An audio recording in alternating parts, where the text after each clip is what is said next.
Thanks, Mr Acting Speaker. My question is to the Premier. Given the lack of due diligence from your minister's agency and her delivery partner, will you pay the 23 subcontractors currently facing financial ruin for the work they performed and step into the subcontractors' shoes as a creditor under the liquidation of Ostwald brothers? Order.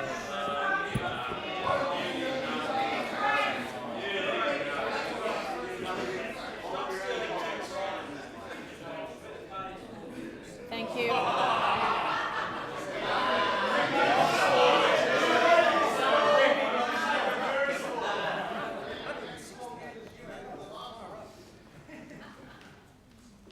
Premier. Madam Speaker, Mr Deputy Speaker, I apologise. I thank the member for Maitland for asking the same question for the third time. And I do want to start by saying that, of course, everybody who has contracts with the state government, whether they're subbies or main contractors, we appreciate need to be dealt with fairly, and that's exactly what we're doing in this process. The advice we received from the Minister for Roads is, of course, that her agency and the Small Business Commissioner are absolutely committed to make sure everybody who is owed their share receives their share in a timely fashion, and that goes without saying.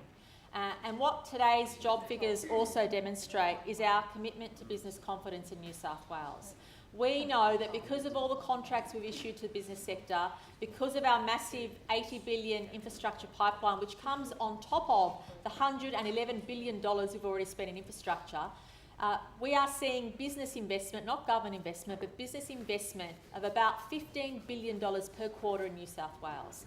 We have the highest rate of business investment of any state by far. In fact, from memory, and I stand corrected, but the last time I looked at those figures, that was a 20% increase on business investment on the previous quarter. So we... Member for Maitland. So the contractor in that instance has been paid. The issue is of the subcontractors, and that's exactly what we're doing. That's an important distinguish. That is the important distinction. I want to stress again. Advice I've just received is that the contractor has been paid. It's the issue of the subcontractors, which is the responsibility. Got it? 3 times you asked the question. 3 times. Don't you have any more questions? Premier. 3 times you asked the same question. You finished? No, just resume. Thank you, Mr Acting Speaker.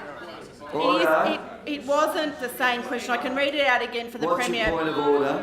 129 relevant. She's there boasting about all the money in the state coffers and business investment, but there are 23 contractors. We've asked in this question, not asked before, will they pay? Will she go down as a subcontractor shoe as a creditor under the liquidation? It's a very different question. Obviously, the Premier hasn't listened to it. Right, I've heard enough. The Premier will... She's addressing the question. No, thank you. I've now heard it. I thank the member for Maitland because now I've heard it 4 times, not 3 times. Anyway, as I said, the contractor has been paid, and that's why we've engaged the Small Business Commissioner to support RMS and our agencies to ensure fair payment. And Mr Deputy Speaker,